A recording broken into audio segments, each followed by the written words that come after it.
Hello. It is Friday night live. We are glad to be together. Thank you for joining us today. I am here with my good friend, Mr. Peter Stout. Peter, how are you today? I'm doing fantastic. I'm enjoying the sunshine. It's helping me feel a lot happier.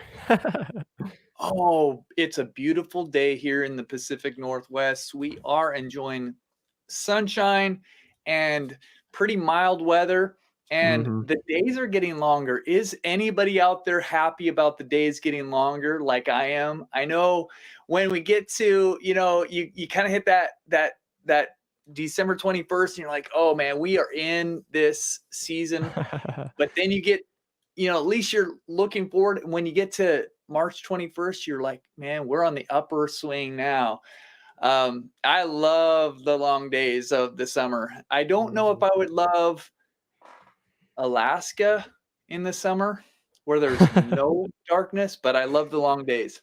Yeah. So, yeah, welcome, Mary, Barb, Deborah, Annette, Lori, Karen, Melissa, Claire, Joanne, so glad that you are here tonight. We're going to have fun. We're going to be painting a really cool scene that I took this photograph a couple summers ago. I was doing a plein air event and maybe 3 years ago. I don't remember the exact date. Maybe 4. Wow, time flies. But it was a really cool kind of rural setting where there were fields and there was this farmhouse and the driveway. I really liked the driveway and the shadow that was falling over the field. So I'm gonna actually just share my screen with you and I'll show you what this scene looks like. And so you can see, what I'm talking about here. There were a lot of fields back behind, and I think that this is an interesting shape of a farmhouse and just some nice shadows with the sunlight and this nice bright highlight on the edge of that house with these tree branches that hang down. Anyways, I think the composition is kind of fun. I'm going to be painting on 11 by 17. And before I go too far with that, too, I just want to say we also have some fun things happening on the miniature challenge front, which is, I'll show you this. Diana Shine, our great friend and fellow artist and teacher, she has created a brand new course. And some of you have already purchased it. You're already in it right now.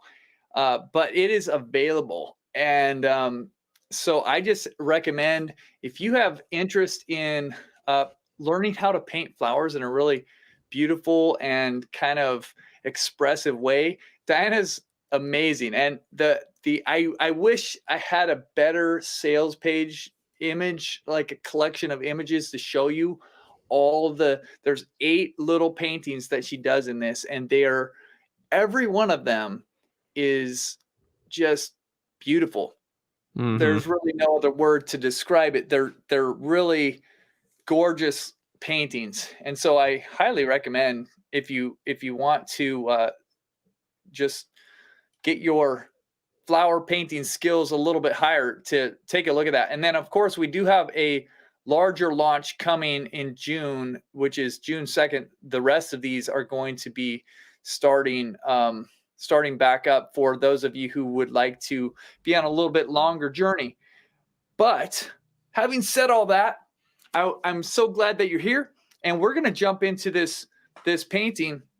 I'll show you my screen, or my canvas and everything here, and I'm going to turn up the light just a little bit here.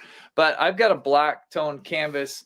We have white, cadmium yellow light. This often I call quinacridone red, but I wanted to be really true to what the label of the paint says. I use Winsor Newton. This is what it looks like, Winsor Newton. It's professional acrylic, and the actual color, I'm going to see if I can pull it out right now. This is called Permanent Rose. Now, it is PV19. That is the number on the back, and if you know, that's the number that you pay attention to the most. But if you want to paint along and you're using a different red, that is totally fine. This is ultramarine blue. This is Mars. This is actually ivory black. Same. It's just what I had, but titanium white. And we'll jump in. I generally use my flat brushes from Catalyst, Princeton Catalyst. I love them a lot. And I think, are we ready to go? Who's ready to start? Nancy Searle here in Florida, but we'll have to catch us again tomorrow. Thanks for another Friday Night Live. Of course, I hope you're able to avoid all that flooding. Yeah. Yes. Yeah, I see some. Oh, sorry. Go ahead. Do you reuse your palette paper? Is that what you're gonna say? Yeah, for sure. Yeah, I do. I just clean it off. I scrape it down. This is a Masterson Stay Wet palette, and it's great for working in acrylics because it does allow you to keep your paint moist and workable. But this paper can be cleaned and reused. So yes, good question. So what I'm going to do is I'm going to actually take a minute to draw out this scene. And I'll grab a little bit of color. If you are not familiar with painting on a dark canvas, this could be all new to you, but I paint on dark a lot because, for one thing, I'm used to it, and it's an easy way to see the progress relatively quickly, especially in a setting like this. So I am choosing something that is bright, that will stand out later as my drawing color. But I actually just am realizing I don't want it quite as bright as what I had it at the very beginning. So this is going to be shadows here. And that's kind of the edge of the road. It comes down and it comes over and it exits the canvas right about where that corner is. So I want to make sure that I'm not creating a line straight out the corner, because that will be a little bit detrimental to the design, because it won't really help our viewer stay in the painting. Now this line comes over and the road exits the painting right about there. So if you can kind of pay attention to where these lines enter and exit the photograph, you can kind of pay attention and mimic that in your drawing for your painting. And it can oftentimes just help you avoid any little easy to make errors, because sometimes the perspective on a road like this, a driveway, can be a little bit tricky. So someone asks, yeah, go ahead. How do you clean the palette paper?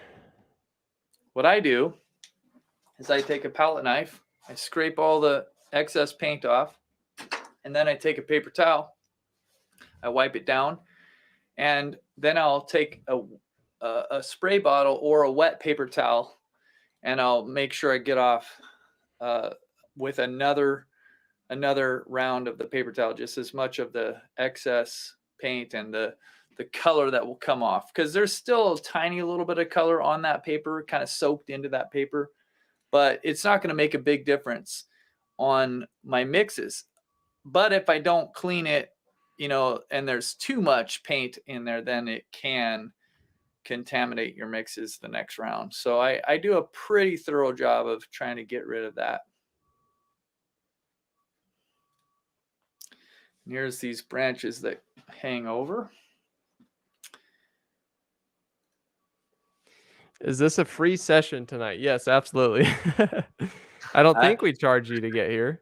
I hope if you haven't paid yet, you're in the door. There's nothing we can do about it. No, it's free. Yeah, for sure. Friday Night Lives. are free. Free for everyone. Yep, you can invite your friends and feel real good about that.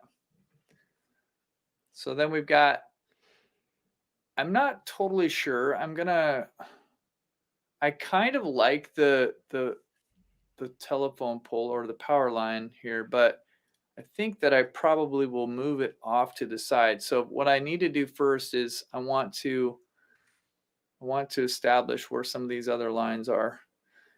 So I think what I'll do is I'll put in this hill in the back. It's like where it will be. And this comes up. There's a couple layers here. This one comes up. Happy Friday, by the way. Isn't it? Isn't it nice to get done with the week? And Yes, seriously. yeah.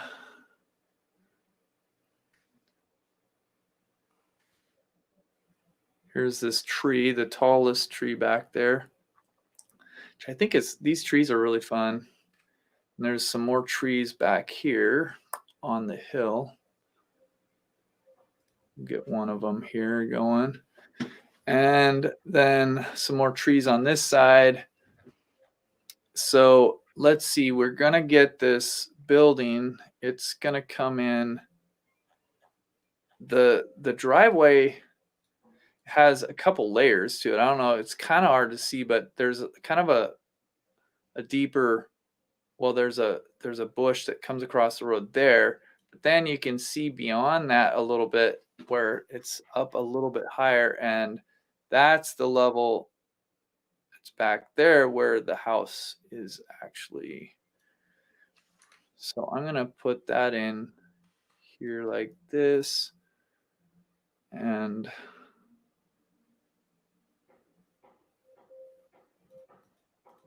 comes up and over.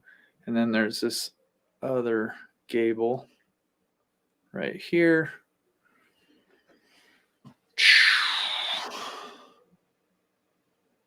And sure that I've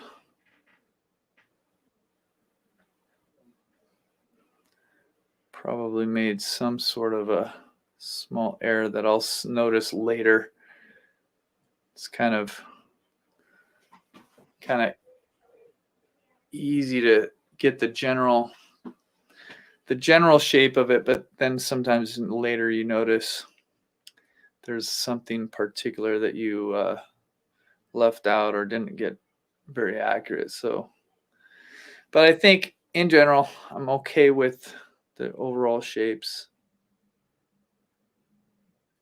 and the way that it is looking so far.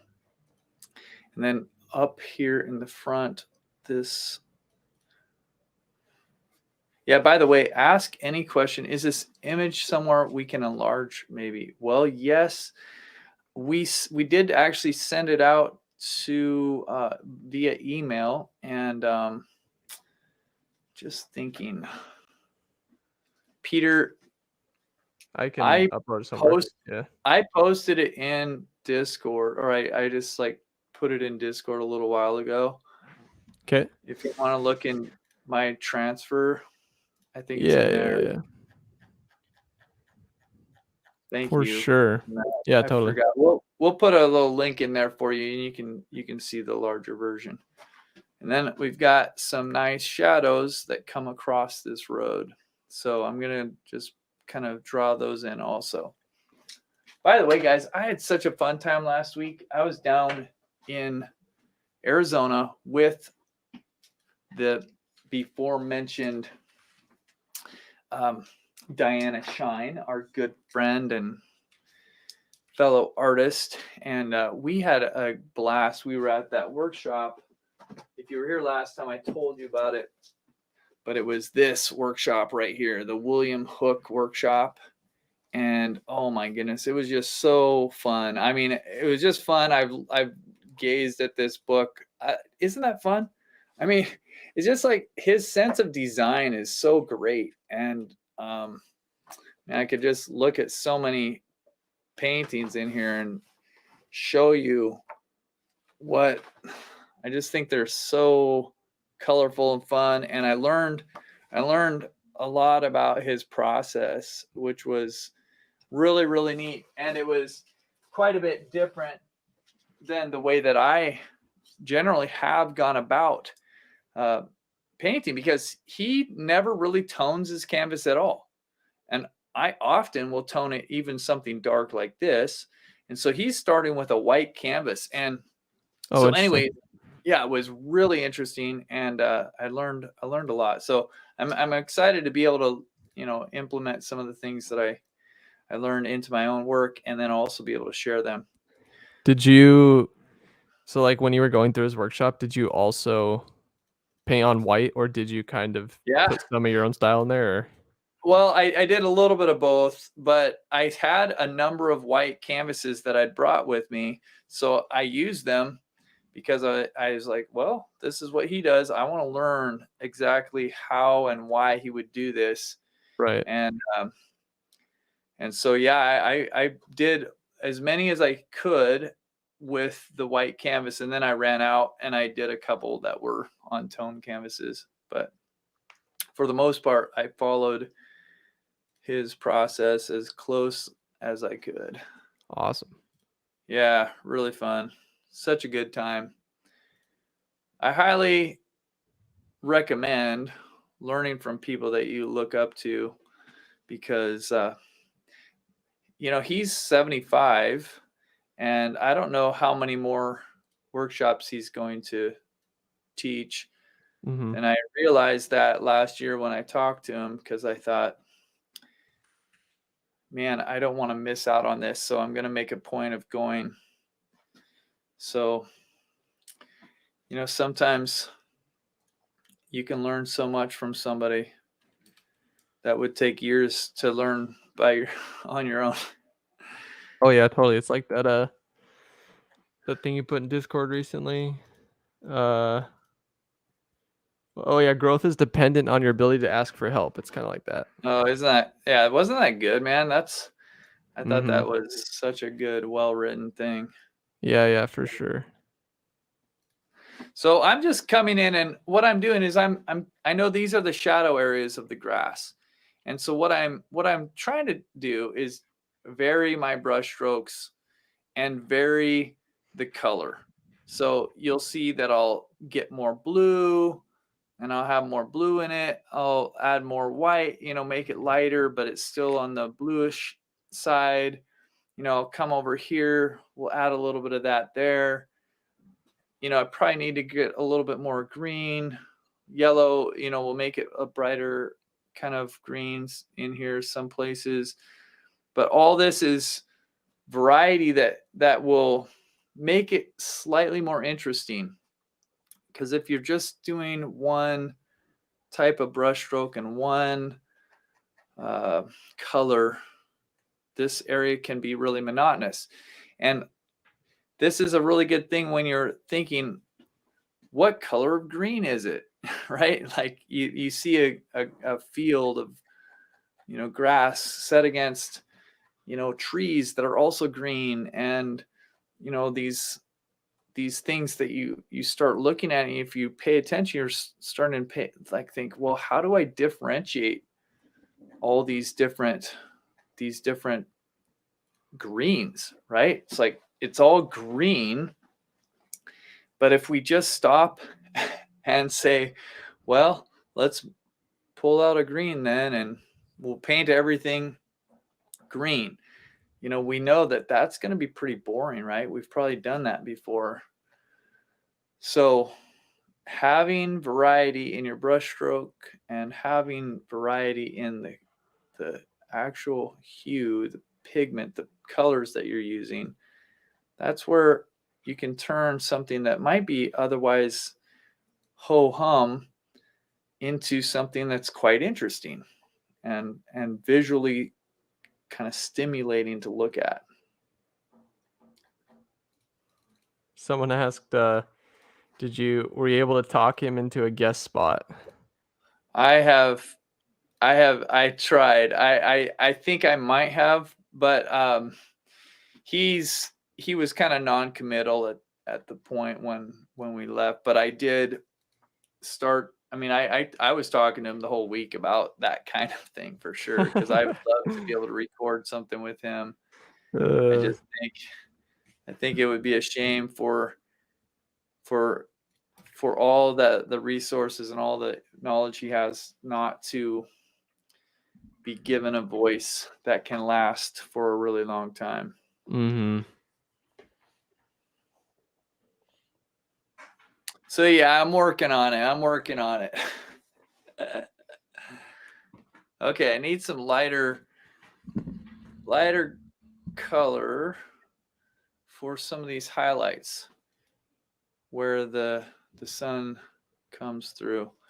And one of the things that I really appreciated about the workshop was he took a lot of time when he would come around and look at my work. He would spend time thinking about what could be better. And he didn't do any formal critiques. I kind of liked the way he ran his workshop. He just would talk to you when he came around, but there wasn't any large critique with everybody like looking at the same things. But he would give you his thoughts as he went around the room. And what I appreciated was I feel like my paintings, sometimes I get them to a place where I think they're good. And other people would say, yeah, maybe they're even great, but like I know that they can be better. And but sometimes I don't know what that would look like. How would I get it to that place where I think it would actually be better? Because I don't even know what that means, better. Mhm. And one of the things that he helped me see in a couple of my paintings was a lesson that I learned a long time ago, but I think sometimes I tend to forget, and that is the subtle use of gray is such a nice addition to a painting, especially when you love color like I do. Color can become a little bit of a crutch. It can become like this, oh well, the painting's not going well, we'll just add more color, like we'll just kind of try to make it better through the addition of color. And actually sometimes that can be a cover up for a bad design. So that's one thought Huh. is, well, you need a good design or it's still not going to matter. But the other Mhm. part of it is the gray really, and again, I already knew all this, but I just found myself going, after he'd say something, I was like, yeah, you're right. Like, cause I knew that, but I didn't do that. I knew that, but I didn't do that. So that was one of my big takeaways from him throughout the week. Let's think about gray.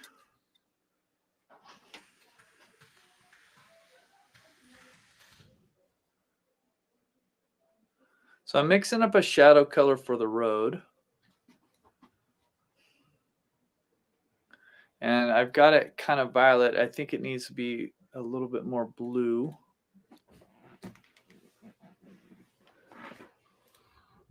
Diane, this is a number 6. This also is a number 6, and this is a number 10. And hello,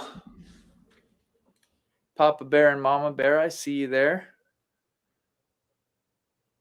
That's my mother-in-law and father-in-law tuning in from way up in northern Alberta. Well, maybe central Alberta, Edmonton area.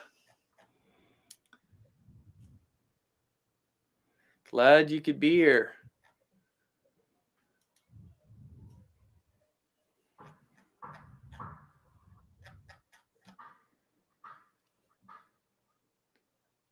So I see that question, Valentina. You say if you use black canvas as the the background, will all colors look too bright and you might compensate with making them subdued?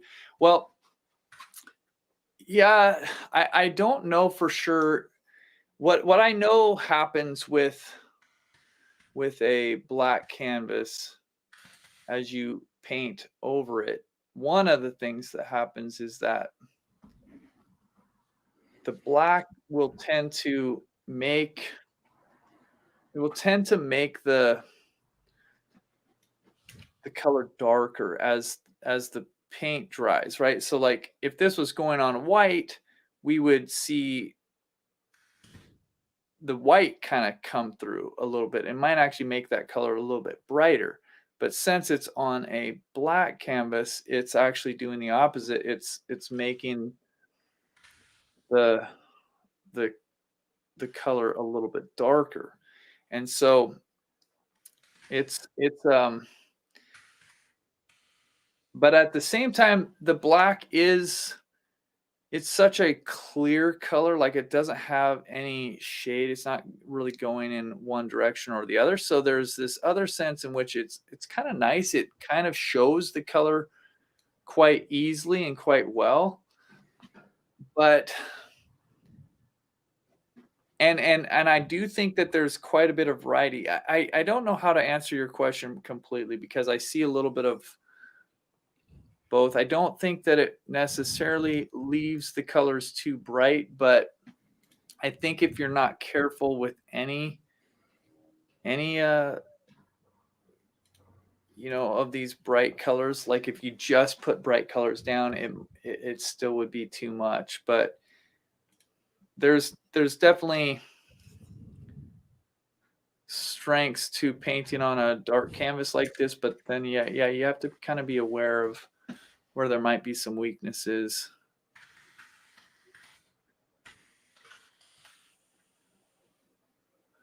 Just realized that I should probably put down some of these light areas first and then go around them with the shadow. And I want to do the same thing with the shadow as I was with the grass and have some variety in there. One thing I've done in the past quite a bit with the black canvas like this is I will leave a little bit of that black showing in different places. And it's a little bit more like a graphic style of painting. And, you might not like it or you might love it. It's a little bit stylized.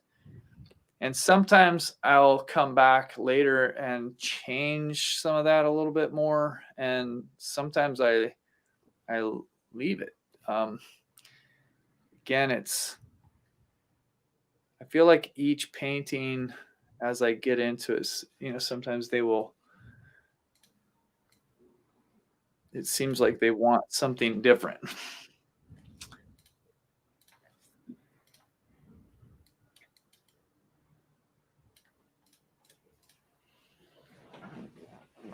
There's a lot of different ways to paint a painting and a lot of different ways to create something beautiful. So I always think that you can try different approaches. No, Jed doesn't use any dark gesso. He just paints his canvases black. Well, that's true a lot of the times, but I actually think that I think that this is black gesso. Oh, okay. Yeah, like sometimes I don't do it because I don't have black gesso, but this was a canvas that I tinted or toned like quite a long time ago when I did have some black gesso. Gotcha. So I think this one is. Sorry to throw you off. Oh no, you're totally fine.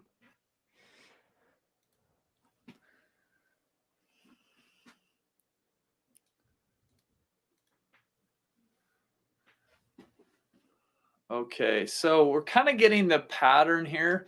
Although you can see how this is a little bit rough. You can see all that stuff coming through, and you kind of have to. We'll decide, do we like it or not?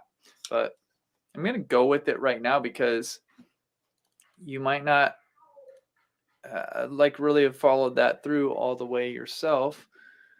You might not have seen me do it where I leave it.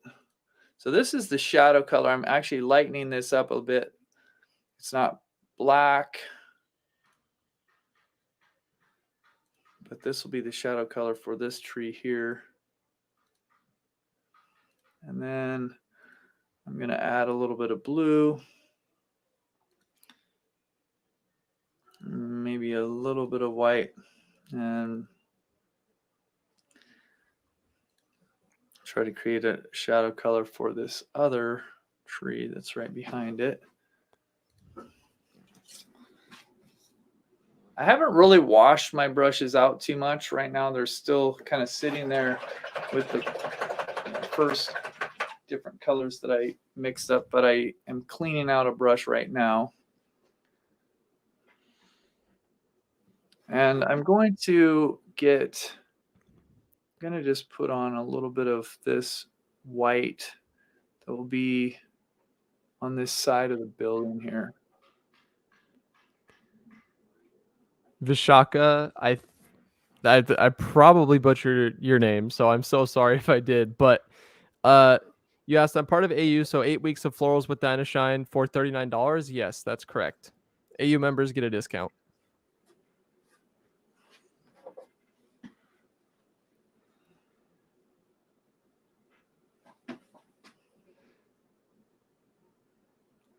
Jay Stevens, I've never painted on a black canvas before. You make it compelling, so I'll have to paint one. Yeah, you should give it a shot.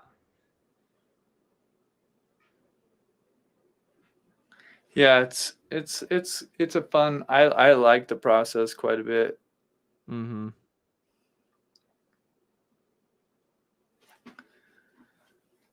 I feel like for me, like when I start drawing or painting, I at least use like a 50% gray. Yeah. It's just easier for my it feels better to look at than like a blank white canvas. I don't know. Yeah. What was pretty interesting to me was listening to Mr. Hook talk about why he painted on a white canvas, Uh-huh. because I'm so used to painting on a some kind of toned canvas. Like I've never really heard anybody give me a reason that I should change or consider doing it on a white canvas, and I've always actually kind of heard the opposite. Like it'll show through too much, and you want to avoid it. But what he said was quite interesting, and that was he felt like if you paint on a white canvas with paint, of course this is a little different maybe than what you would do with something digital, but like with paint, if you paint on a white canvas, one of the things that will happen is you'll be judging all your colors against that white.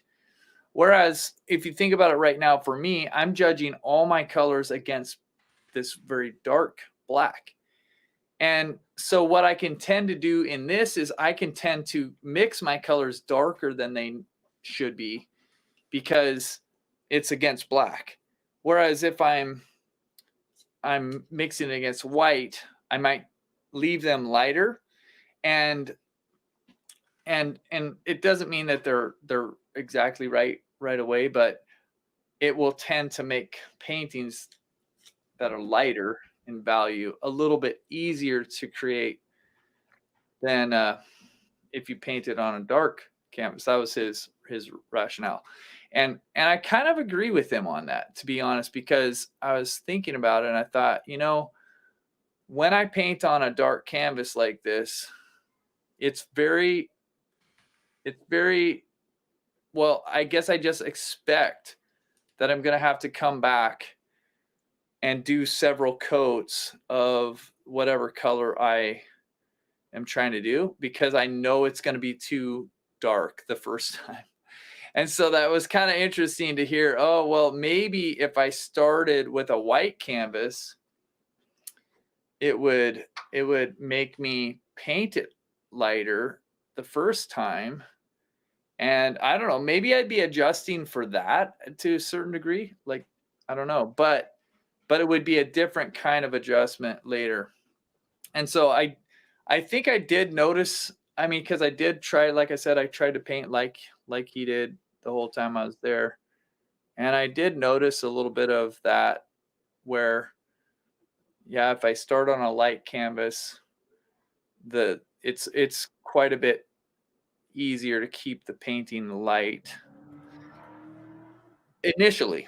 I would say initially, because it doesn't mean like when I do this, it doesn't mean that this painting has to end light.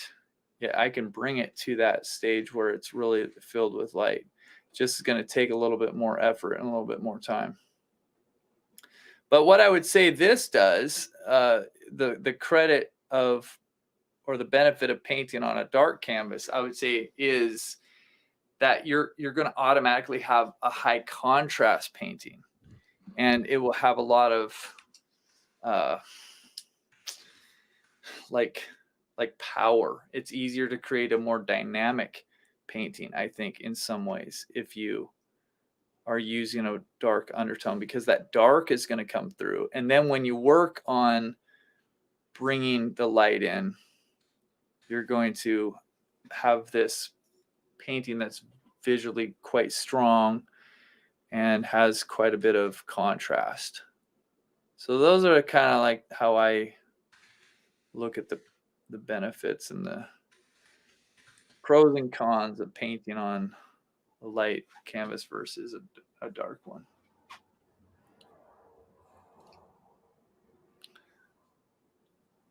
Hey, Terry, glad you finally made it.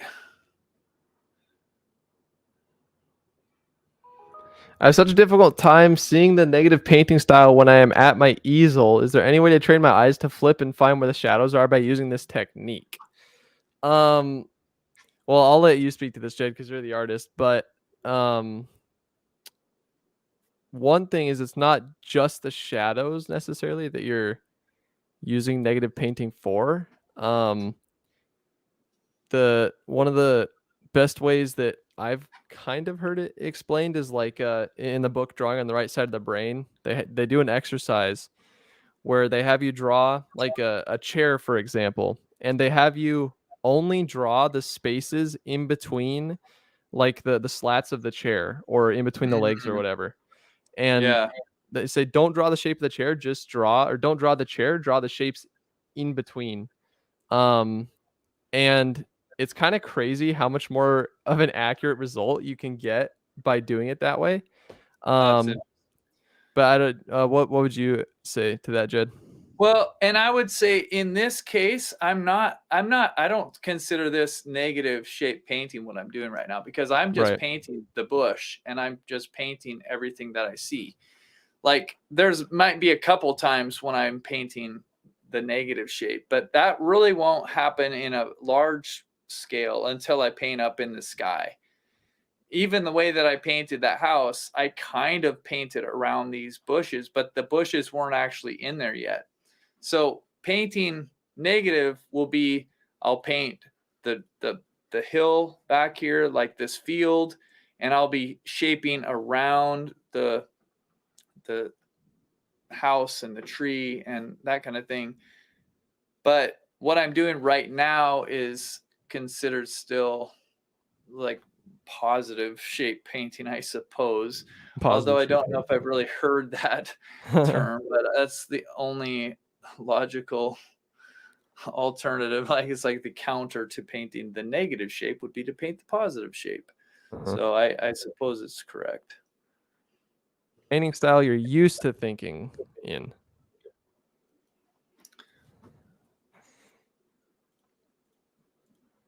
Drawing on the right side of the brain is amazing. Yeah, I've have you read that whole thing, Peter? Not yet, no. Working my way Yeah. through it, but it's I've really never good. read the whole thing either, but I like think some of the ideas in there are so helpful. Mm-hmm.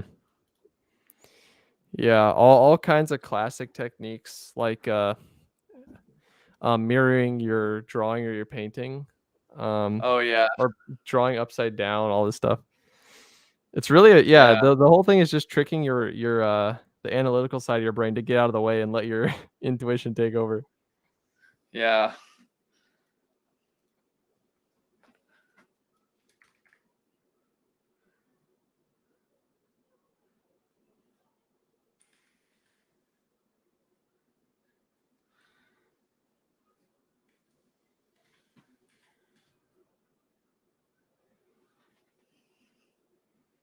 I really do love this kind of painting though. Like I love the variety of color and shape and brushstroke, and I love kind of seeing something like this come together because it's a little bit of a slow process and you have to be a little bit patient.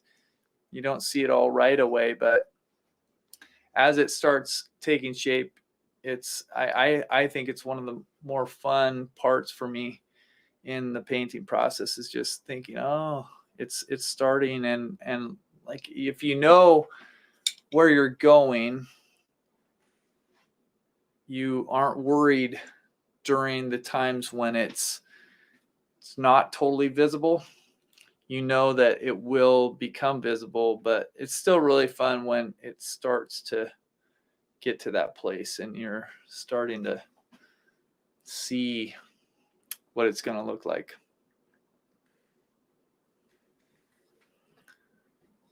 Okay, there's still a couple layers of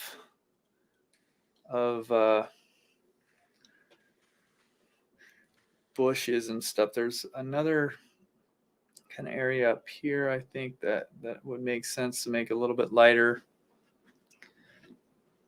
But I'm trying to be a little bit more simple and not have as much detail up there. Just let it come down like that. Drawing on the right side of the brain is amazing. You need to know how to draw to paint well. I totally agree. I'm yeah, that's kind of why I've been starting there. What book are they talking about? Drawing on the right side of the brain. Um, yeah. It's crazy though with like at least for digital artists, and I mean you could even use some of those techniques for um traditional art if you printed stuff out, but like there are ways you can really easily like block out your scene in um like a 3D software and get the perspective like perfect without needing any drawing skills. Yeah, Um that's kind of boring.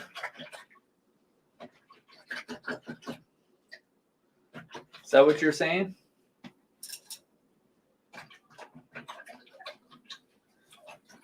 Did you get muted, Peter? Because I can't hear you.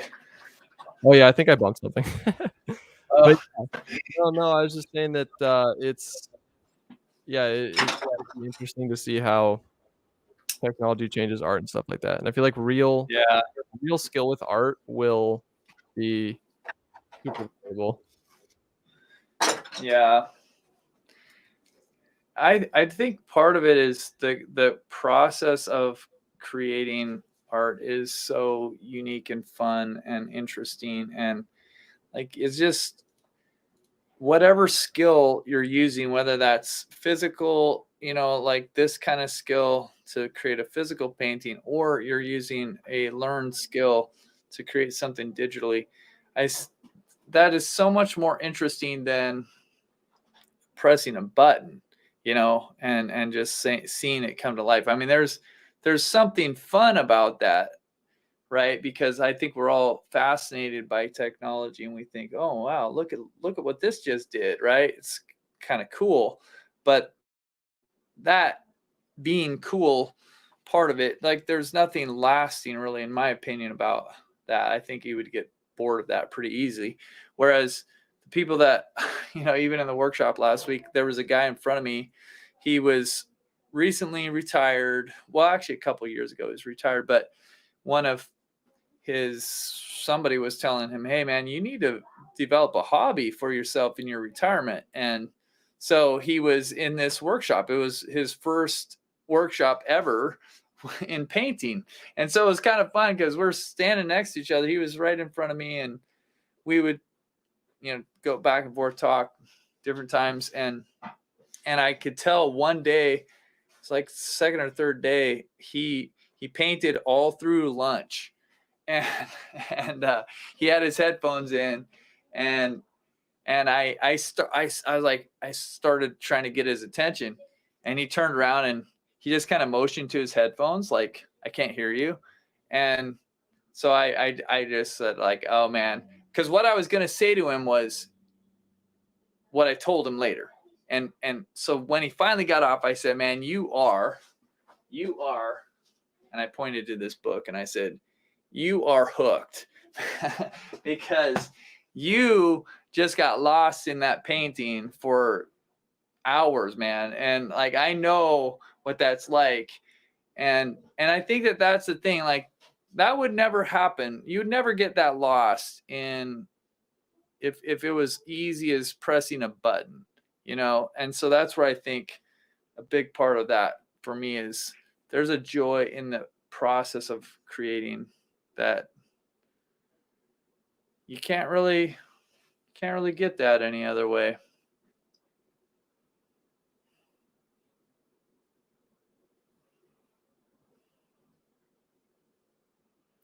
So we've got these other.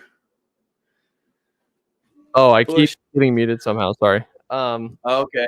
I was just gonna say no. I totally agree with you, and I think somebody asked, "What do you think about AI art?" And I'm kind of with you. Like, it's cool, but it's never gonna like scratch a creative itch for like self-expression. I don't think.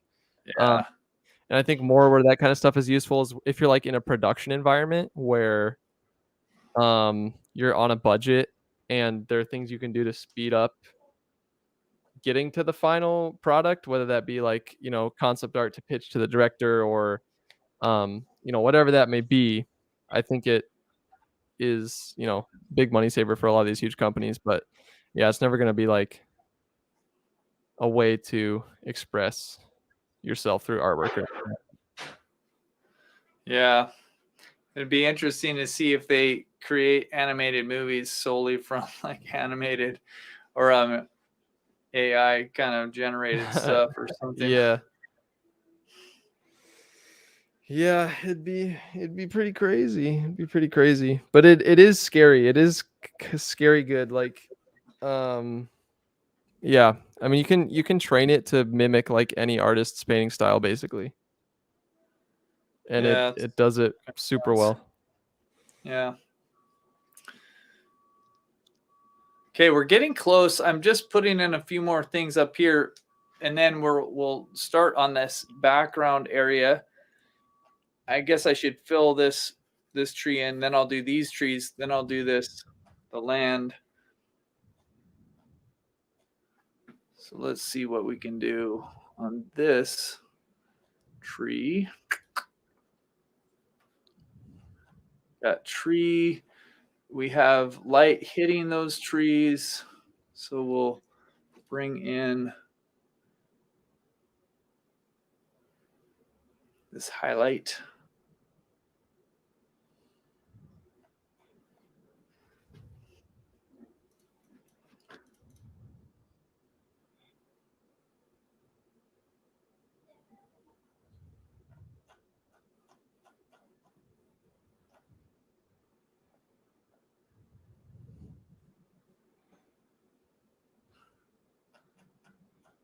One principle about this that is kind of good to think about or know, because I think it's helpful in terms of design, is when you're painting something like these trees and you're thinking about how much of them is going to be hit by sunlight versus how much is going to be in the shadow. You want to have the shadow or the light, you want to have one of them be dominant. Like, you don't want to have half of the tree be in the sunlight and half of the tree be in the shadow. You want to have a majority of it in the sunlight or a majority of it in the shadow. It's just going to make a more interesting, tree or whatever it is. And because we see this little sliver of light hitting the building. It's just hitting this face right there. We know that the light is kind of coming from not exactly the back, but to the left and to the back. And so it's easy to say, okay, that's going to be getting a portion of this tree, but just a smaller portion. Okay, now I'm going to grab some more blue. I want these trees back here. Let's push them back a ways, because we don't have a lot of places in this painting that we can create depth. So these trees are about as far away from us as anything else that we're going to have. And so we're going to make their shadows not black and not even very dark blue. We're going to make them just a kind of a mid-tone blue. And hopefully that will help us create the illusion of depth here.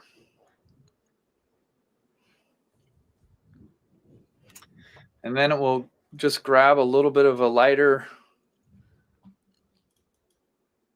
green into that.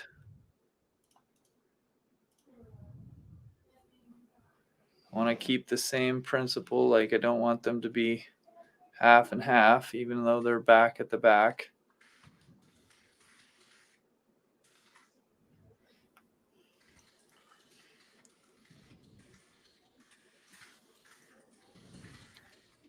Okay, we'll go with that right now. They might be off, but we can adjust that later. Now I'm just gonna simplify this. I'm not gonna have this be green at all. I'm actually gonna make it more like a tan, something. Let's see if I can mix up a color that looks interesting. I'm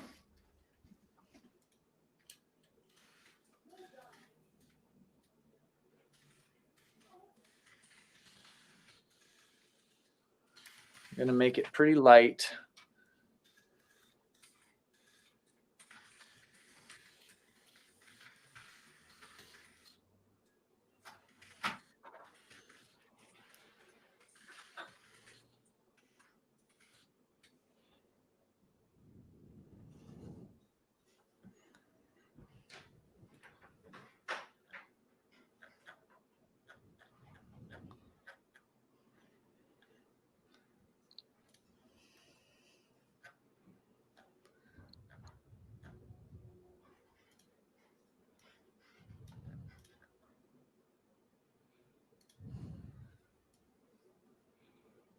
So that color may not make sense right now, but I'm going to keep going with it until I can see it. It looks a little bit bright to me. And so that's why I'm saying I don't know if it's going to work, but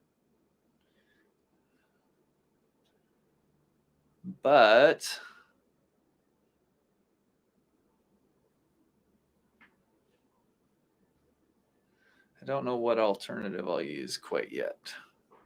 And I also know that sometimes this stuff can change a little bit as we lighten other parts of the painting. And I haven't got the sky in. So now we're going to do the sky. And then we're going to come back around and we're going to lighten the whole entire painting kind of together.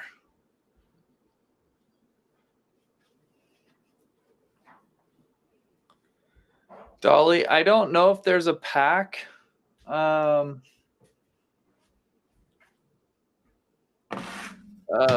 see your question about a pack of Princeton brushes, and I'm just thinking I don't know for sure of one. I'm just trying to think through if there is anything that I do know.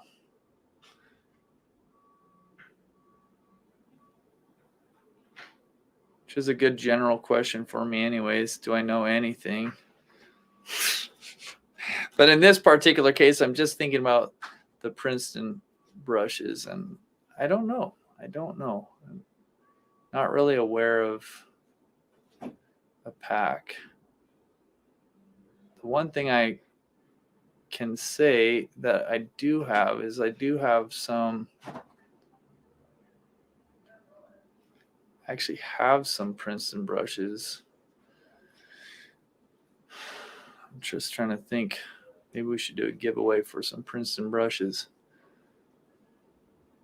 Does anybody want to win some Princeton brushes? So I could do a giveaway. We could do something. Have to figure it out. I don't know how we do it, but we can probably figure it out.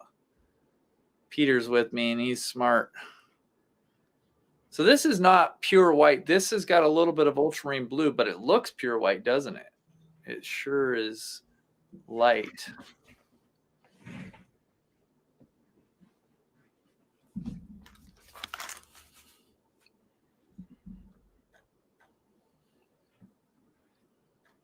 But it's helping make that field not look too dark or not look too light, right?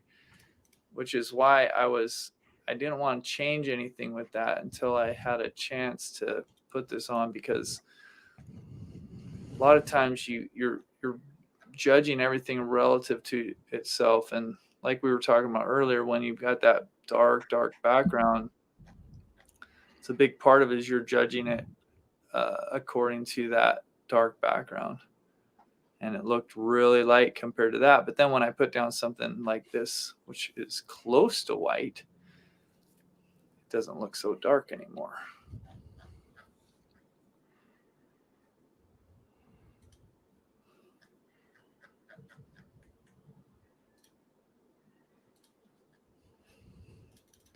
And what I would actually do here is do a small gradation and make it a little bit more blue at the top. Come back down with it and work it towards something that's a little bit lighter. But we'll do that more on the second coat, because this is going to it's going to need another coat to become as light as we want it to be. And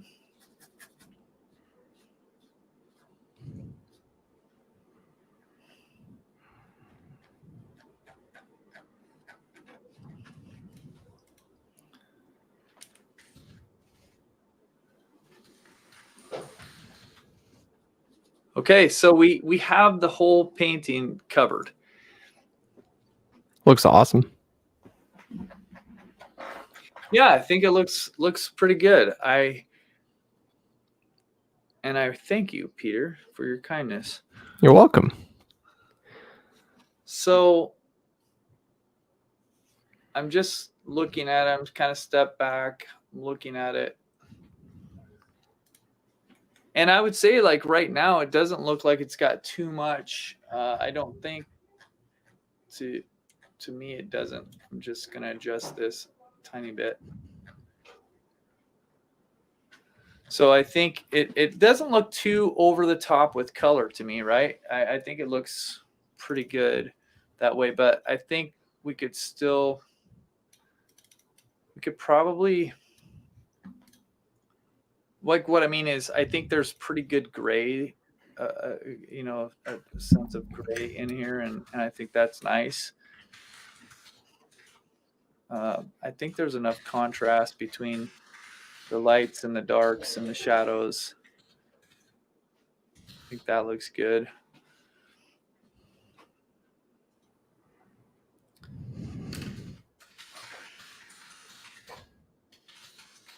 So then it just becomes a matter of going around and figuring out what you want to refine, what you want to adjust. Like, where could it be better?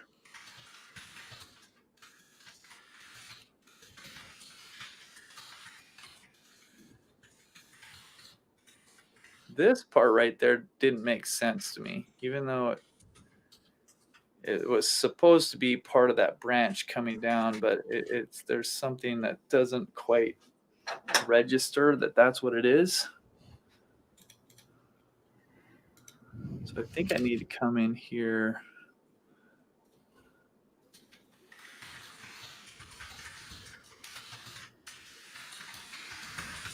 Grab a little bit of that.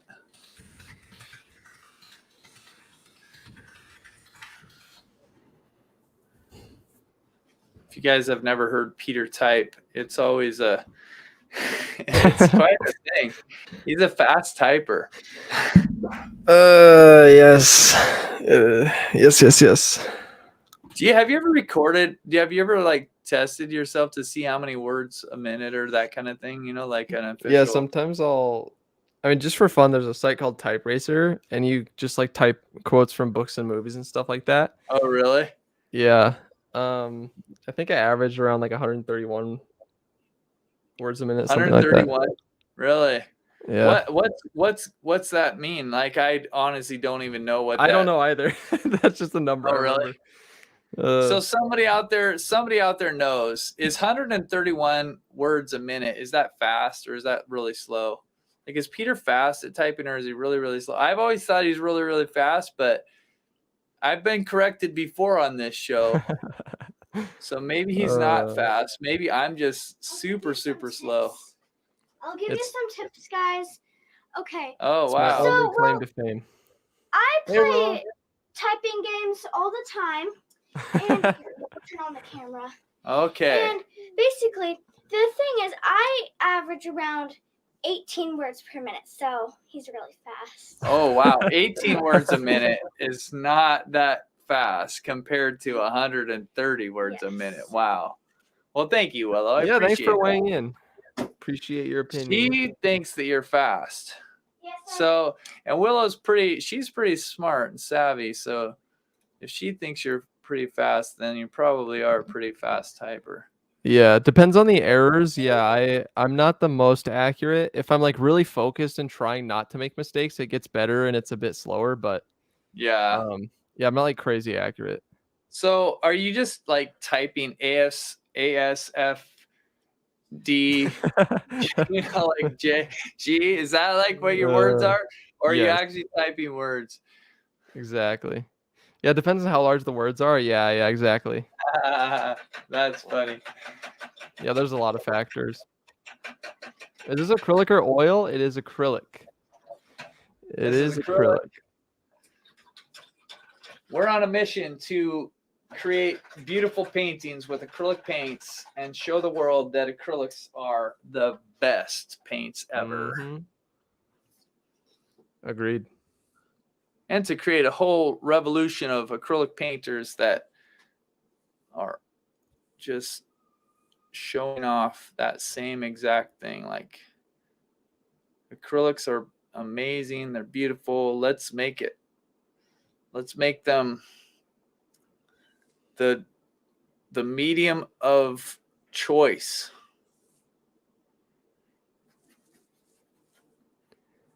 They're international. Yeah, I know. They're crazy. People, I don't know. Yeah, Dolly Caitlin says there are actually international typing speed competitions where people can type 300 words per minute. Whoa. Yeah. Aren't there special keyboards for that too? Well, I do know that the keyboards that they gave us because of typewriters are intentionally slower than what they had originally created. Just kind of sad for us. Yeah. Now we're stuck with these slow typewriters. I know. Yeah, there's like a different way to like order the keys on the board or something, right? Yeah, they basically made them slow because with old school typewriters, they used to get jammed all the time because people would be typing too fast and the little keys would go up and they get stuck. Mm-hmm. So they put the most common letters, or at least some of the most common letters, off. Like E is probably the most common letter ever, right? And T, M, and like there's a lot that aren't on the main line where you have J and K and just other letters that are taking those spots.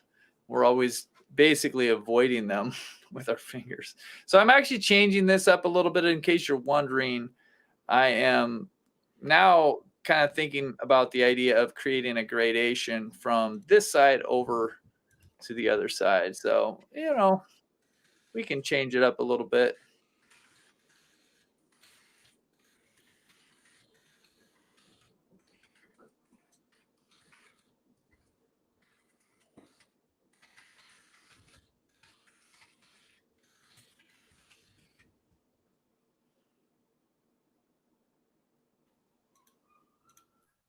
So what is fun in your life? What are you looking forward to right now today? Maybe it's this weekend, maybe it's coming up in the next couple months.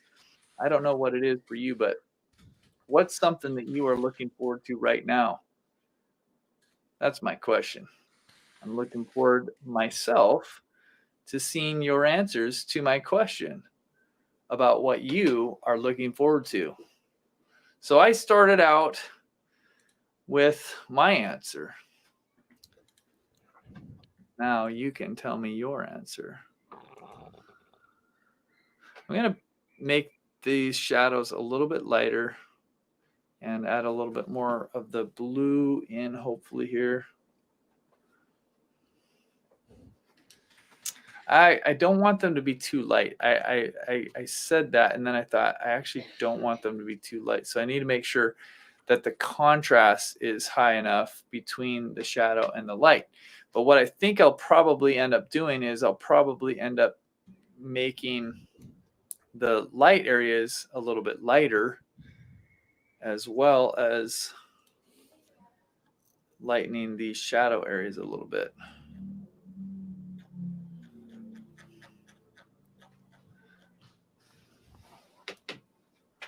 Painting my bird painting, my 40th wedding anniversary this weekend. Painting with my sister. Going to Handbuilt Motorcycle Show in Austin, Texas. Going to the island of Haida Gwaii on Sunday for the first time. Oh, that's cool. I'm looking forward to working in my garden, being outside, listening to the birds. Plein air convention in Denver. Oh, yeah, I'm going to that. Going to visit our daughter who was diagnosed with breast cancer last year and has beat it. Yay! Yay! So happy to hear that. My trip to Raja Ampat in early May, getting inspiration for painting. Awesome. Just had 3 days of 80-degree weather after a horrible dark winter. Oh, that's fun. Oh, thank you guys. Art show and sale. Oh, looking forward to the changes of my grandson every single week. That's fun. Yeah. Oh man, kids change so much so fast, right? It's always. I'm selling. Oh, sorry. Oh no, go ahead. Carolyn says, I'm selling my successful rock engraving business. Yay. Working out the financial details now, and we'll be training the new buyers to be able to hit the ground running. Whoa, rock engraving business. That's crazy. That's awesome, Carolyn. Yeah. Good job. So now I'm grabbing this other light color. I need to get a little bit more. Horseback riding tour in Spain in August. Wow. From the Pyrenees to the Mediterranean. Oh, wow. That sounds amazing. Yeah, that sounds incredible. Bring a camera. Yeah. So cool. Heading to downtown Toronto to see my stepson's new home. Nice, Pauline. That's awesome. Cycling and fishing. Sounds awesome. Trekking outdoors. Looking forward to a trip to Scottsdale next week. Find me in the galleries. Nice, Vicky. That's where we were last week. It was so Mhm. fun. I really enjoyed the galleries there too. Really, really fun.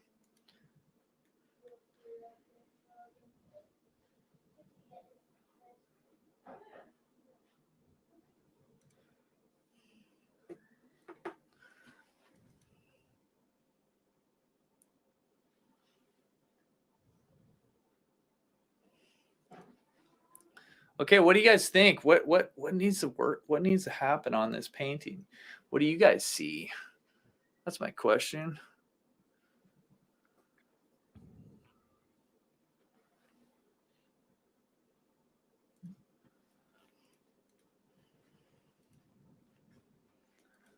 I like it in general. I think in general it's I'm feeling like it's got some positive things going on. I actually think that this house, I'm wondering what would happen if it got a little bit more blue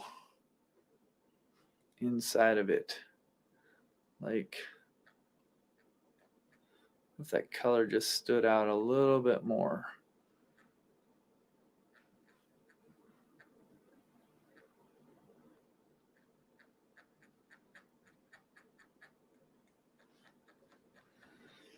And another thing, let's put in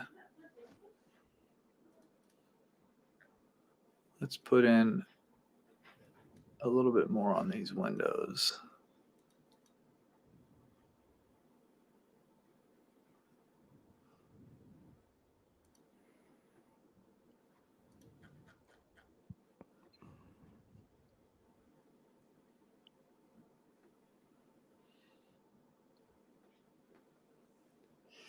Going to a winery with my adult kids. Nice. I feel like you felt forced to add that clarification that they're your adult kids. Yeah. Going to a winery with my little babies. My 5-year-old.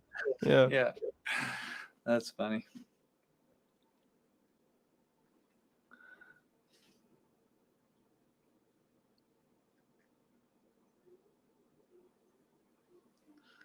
Do.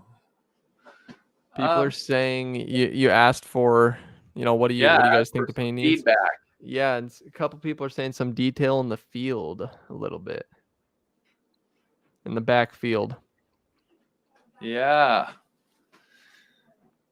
Well, there is some stuff in that field, and I wasn't sure if I wanted to put it in, but I will put a little bit in for you guys because I care about what you see. You guys have good opinions.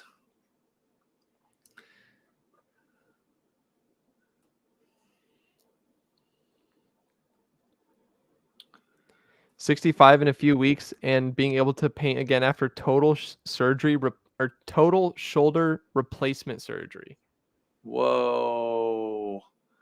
Yay. Congratulations. That is awesome. Bet that feels amazing. Man. Eileen, there's a scary face in the tree on the left. The two bright sky holes look like eyes.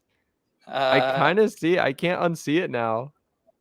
Oh, because it's almost like a little smile underneath. Yeah, it. like a malicious little. Yeah. That's hilarious. We don't want that. We're gonna get rid of that. We'll break it up a bit. But you'll probably still see it and that's why I get rid of all of the facial features that I can. Otherwise, they'll still. Right. Renee and I think I've told this story before, but there was a painting that I did a long time ago, and one time it was in our room, kind of in front of where we would, where our bed was, so we could see it while we were like sitting in bed. And one night, for some reason, I don't know, Renee was looking at it, and she's like, "Do you see that? Do you see that face there?" Or I don't remember what she started with, but she started seeing things, and she started pointing them out to me, and we spent probably a good hour looking at it and finding all sorts of interesting characters, just the most random stuff in there. It was so funny, just hilarious. And then once you see it, like you're saying, I mean, you really can't not see it at a certain point. It's like, oh, it's just there. couple people are saying they like the salmony pink color that you added and are wondering if there's some other places you could add it Oh, in the like painting. that in there. Yeah. Is that what you're talking about? Yeah, that salmony pink color in the foreground.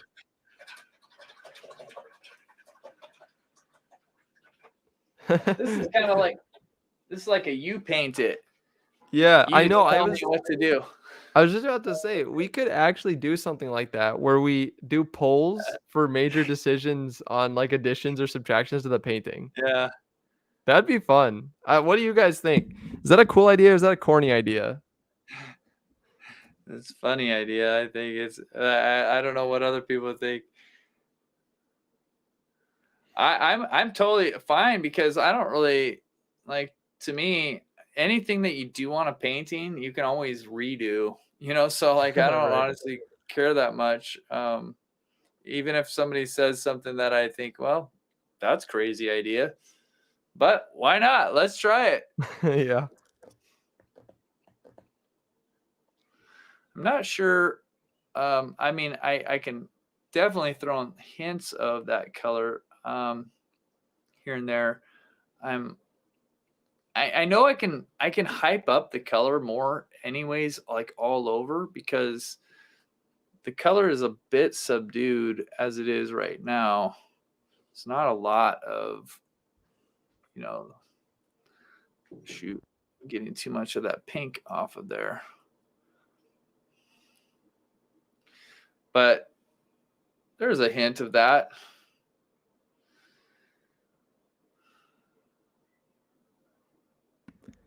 How often can we rewatch this tutorial? Well, I don't know. How many hours are there in a human life? That much, technically. No, I joke, but this will be up on our YouTube channel, indefinitely. So, as far as we know, unless YouTube comes along and says you're doing something bad, yep. you never know, guys. You never know.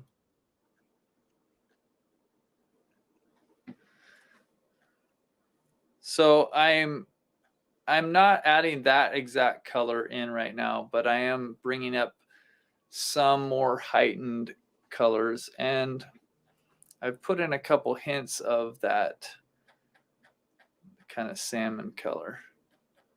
And I am actively kind of thinking about like where could it go. So there's a hint of it over there. I also can add a little bit of it. This is a little trick between the shadows and the light. It's like a visual.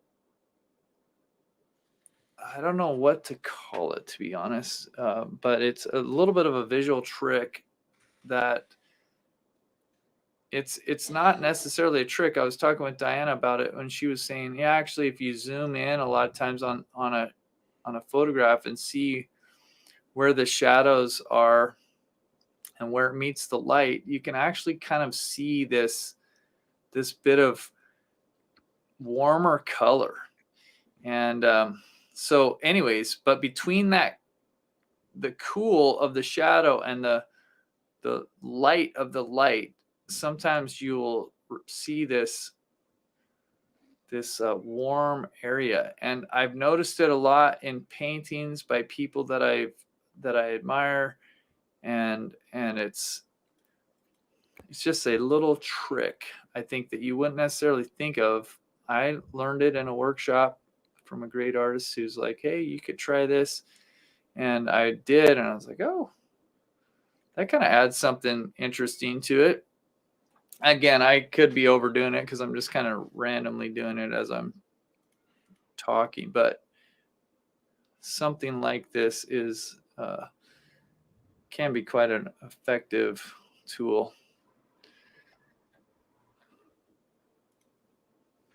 With everything, you can overdo stuff, but with acrylic paints, you can come back and make additional changes to fix later.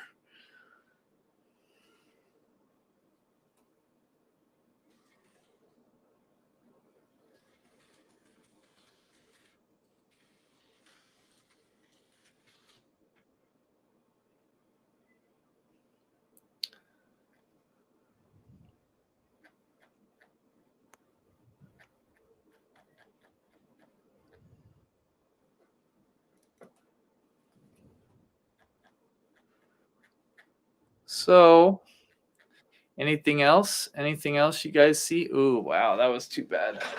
I didn't mean to make that color up there.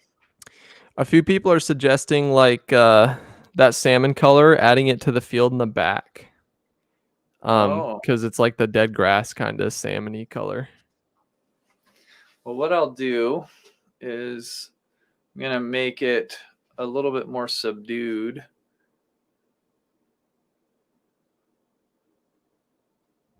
Get that atmospheric perspective. Yeah, added a little bit more of the blue to it. So we'll see if that's enough.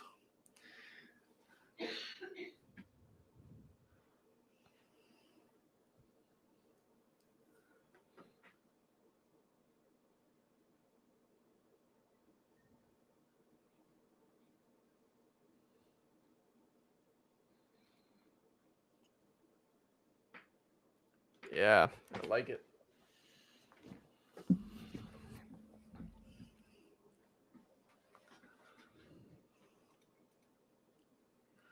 We can do it together, you guys.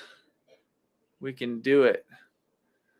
One, man, I have so many thoughts and so many ideas, but I was thinking, hey, if anybody wants, man, just thought of something else. I'm actually just kind of changing the color of those back there a little bit too. Not sure if I should have, but let's see.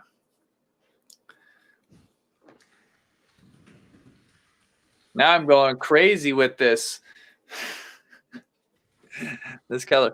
But I think sometimes what happens is if you add something to an area of a painting, sometimes you it's not that you have to put it in other places, but sometimes it really does help tie something together. And I think that I now these trees up there have a little bit of the pink. It's more like a purple up there. There's a little bit here. There's a little bit kind of all over, a little bit more, I should say. And I think sometimes you need those colors. They're muted potentially, but they will tie the painting together.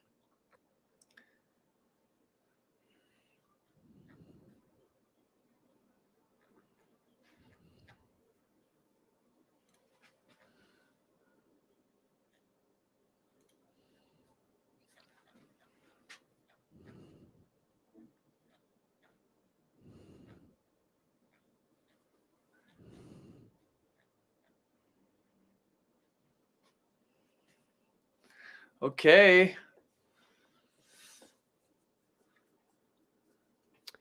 All right. I don't know if we need those. I took away those sky holes over here, right? And I actually don't think that they were super necessary.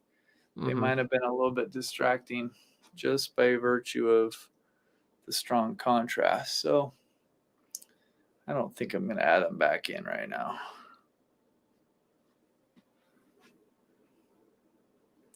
Although this little light area here is a little bit distracting to me too. Yeah, someone pointed that out. Yeah. Yeah.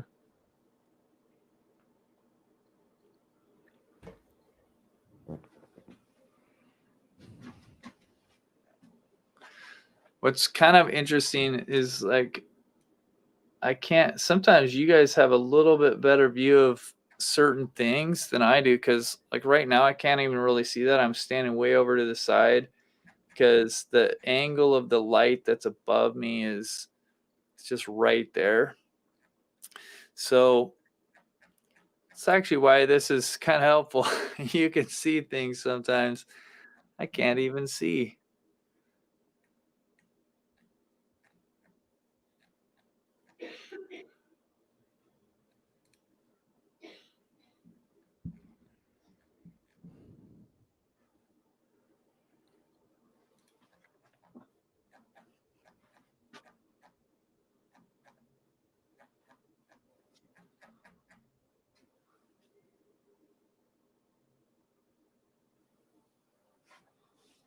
Okay.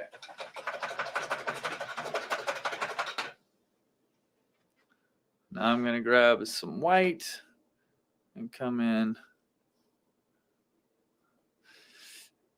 and do a little bit of shaping of that from this side. Generally, I like it. I like it a little bit better.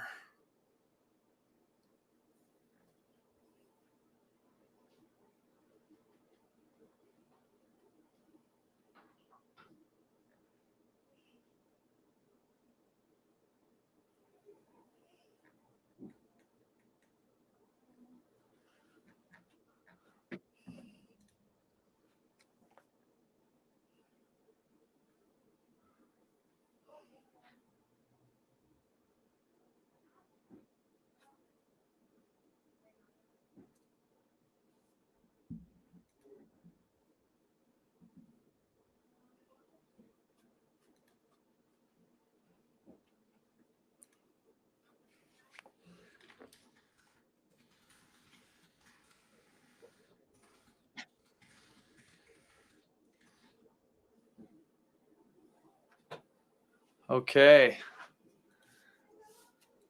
I feel pretty good about this. Your last chance to give me advice if you want. You can tell me something, but it's got to be quick. And I reserve the right to say no. I reserve that right. Just once in my life. Yeah. Lynn, somebody says, now, Jed, what is that you're always telling us about overworking? Oh, well, I tell people not to overwork a painting, but it doesn't count on this because I was told that I needed to keep doing stuff. So that's my out on that one. What do you think of that excuse? Is that a Valid. good Valid. excuse? That was another thing in that, wasn't there, Peter? It said there are always excuses. It's just whether or not you make them or don't.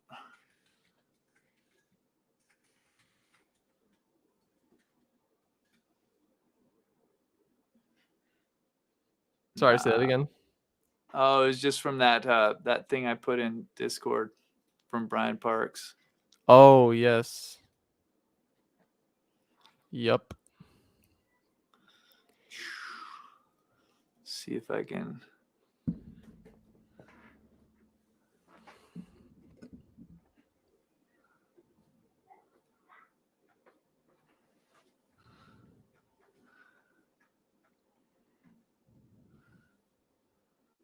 Okay. Yep. All right, guys. We're done.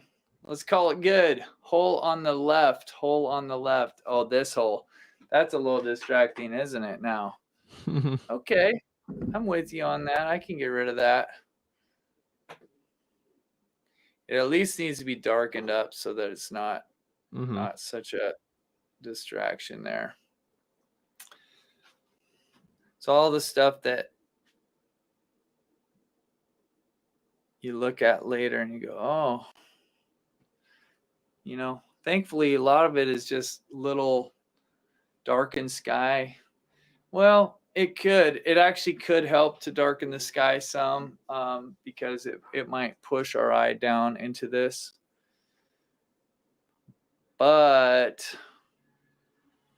Or at least do what I was doing at the first, which was creating a gradation from the bottom to the top. So I'm going to do something with that. I think I'm just going to go for it because even though that's still a little bit wet up there, this is the last thing I'm going to do, guys, but I'm going to do it. All right. Create a little gradation here. We'll go from the top. We'll work our way down.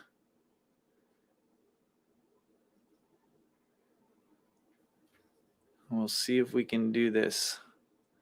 And I'm going to show you one thing that I got from the workshop.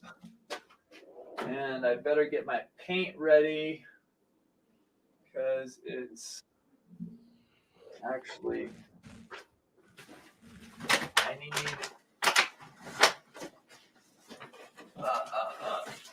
a one particular color to do this one particular trick. I don't even know if I should say trick. It's just one color combination that I learned.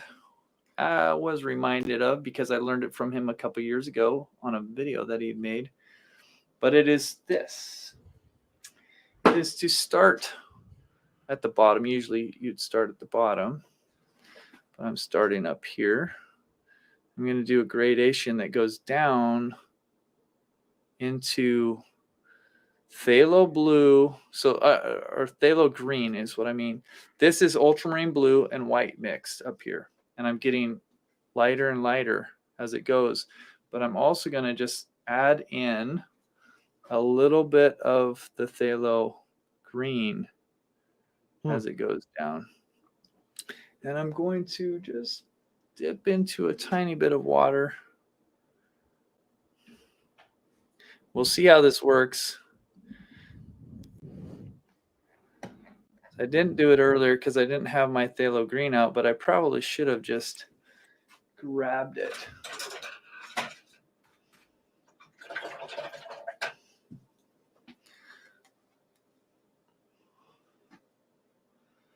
But I'll mix up this really light. It's just white and phthalo green.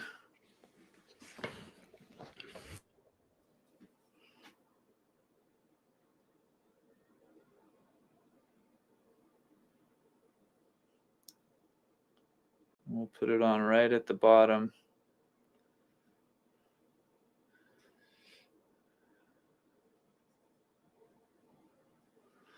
And it's green, but it looks to me like as you start mixing in the blue, like it's kind of an amazing color to me because it's still, it kind of looks like it's blue, even though it's green. Now, this has got a little bit of a yellow undertone in a lot of these places, so we'll see how it actually looks in the end. And it's a different paint than the top. Like it's actually like not Winsor Newton, so it might dry a little bit darker than what I want it to.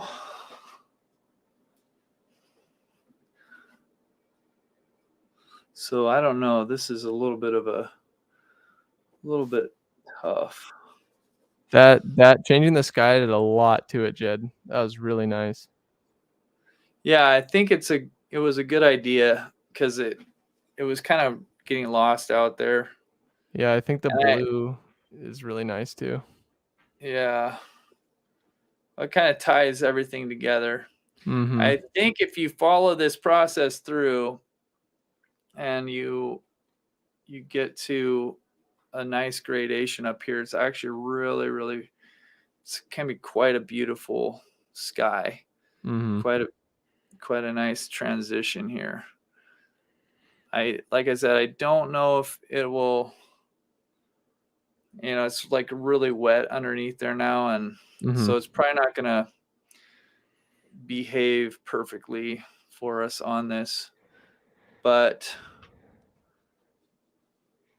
you can at least take the idea and put it into something of your own. For sure. Hey Jed, there's one more thing that people were pointing out.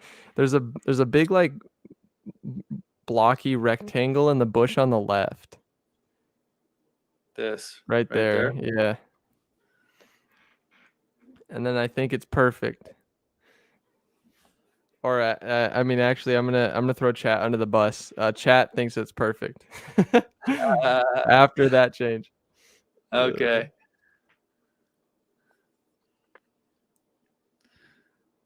Yeah, this is a little tricky to get this, but you get the idea. You get the idea, right? Yeah, it's nice.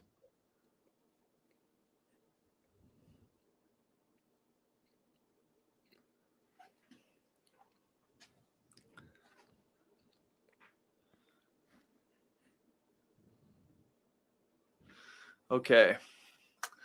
Okay, let's go after that little square over there then.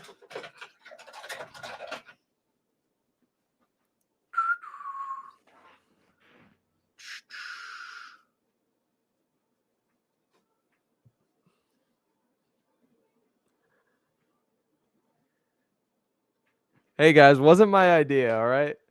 Had to What's throw you that? under there. The Oh, just rectangle on the left. done. Yeah, yeah. No, I'm just joking.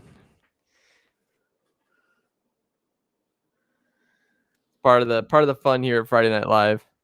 Absolutely. We don't take anything too seriously here. Nope. Okay. All There right. it is. Awesome. There. Oh, man, now I see something else. Ha ha. This right there. Something Oh, like yeah. unnatural about that little hard edge right there. Some of this stuff definitely could be softened up a little bit, but we'll call it good for now, knowing that you can always do a little something more. Mm-hmm. Fun. Good times. Great See if I can times. switch this. Good Doug said, times. "Bravo, Jedward."